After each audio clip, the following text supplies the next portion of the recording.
was at the Paris World Exhibition of 1900 that Western artists and the population in general initially encountered art from Africa. This was the first large-scale exhibition of African art in Europe.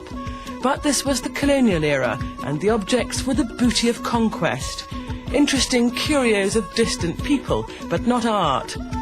In the event, though, objects like these were to inspire Paris's artistic community in a way that no one foresaw.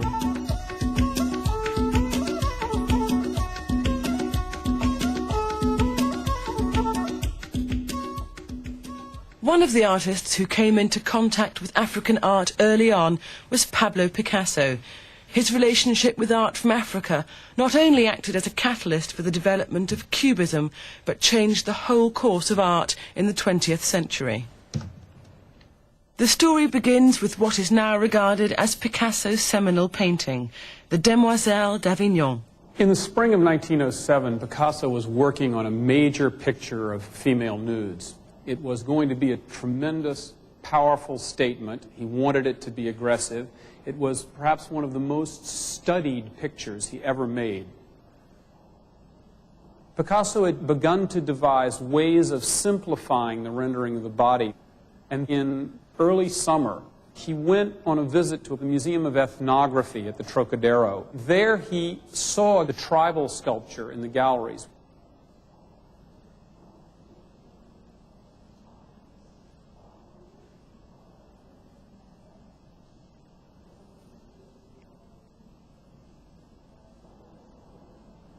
Returning from this experience with a new courage to defy the conventions of representation, he repainted many of the figures in the picture.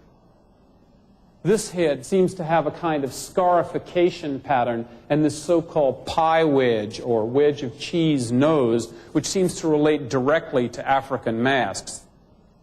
And then the strangest and most deformed head on the seated prostitute in the lower right has a twisted nose, scarification patterns, disruption, and a flattened, radical quality, which again suggests an African mask.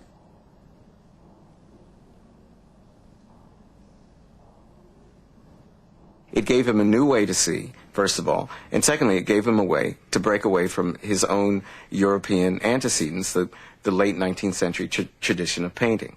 If you look at the drawings of Les Demoiselles, before he visited the Trocadero, and then after he visited the Trocadero, you'll realize that modernism and primitivism are flip sides of the same coin, that the face of modernism in Europe is a black face, that buried within all this high modernism is the presence of the African.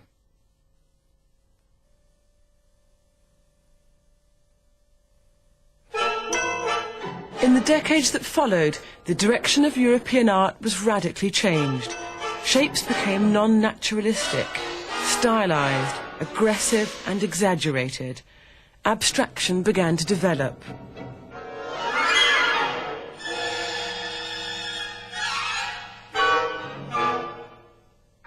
There was a new power rather than intellectual.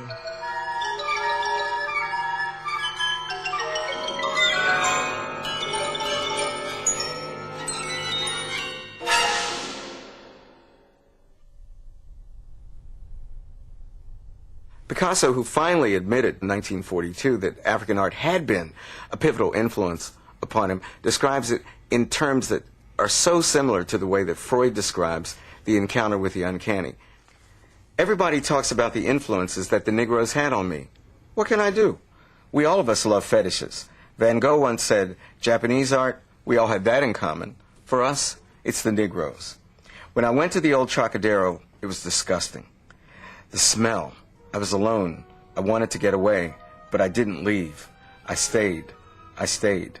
I understood that it was very important. Something was happening to me. The masks weren't just like any other pieces of sculpture. Not at all. They were magic things. African art was regarded as something that was produced outside of training, outside of academic discipline, something that didn't obey the rules they had been taught. It didn't seem to have the smothering blanket of a civilized tradition on top of it. Instead, it seemed to be an upsurge of natural emotion and a more immediate seizing of the world.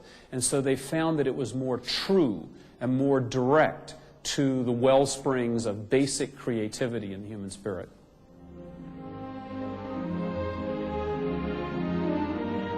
The power of the primitive was an echo of the popular and less benign image of Africa as a place of savagery and barbarism, a continent in need of control.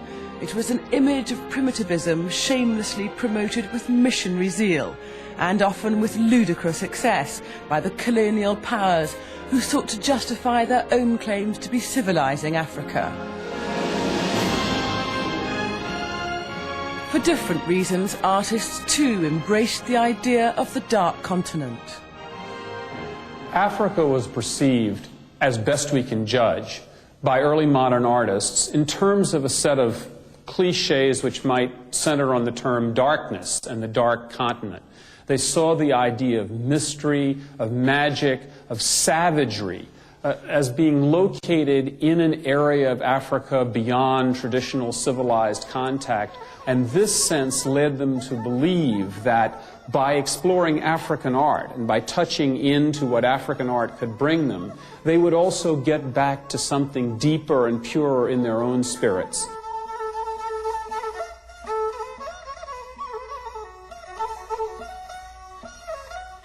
These were the fanciful ideas that underpinned early Western interpretations of African art. Objects which in their own culture were associated with healing and positive powers, in Europe were called fetishes, a word which has become laden with disturbing connotations and which tells us more about the Western psyche regarding Africa than Africa itself. The true purpose of such objects didn't concern the modernists. Picasso was even quoted as saying, "All I need to know about Africa is in that mask." They were acknowledging a degree to which there was a vitality and a vibrancy in African culture that they did not find in their own cultures. But like any set of human beings, they bring with them their own baggage, their own set of presuppositions and prejudgments and prejudices. And the disservice that they did, of course, was to cast off African culture, African artworks and art objects as exotic, as primitive, even barbaric.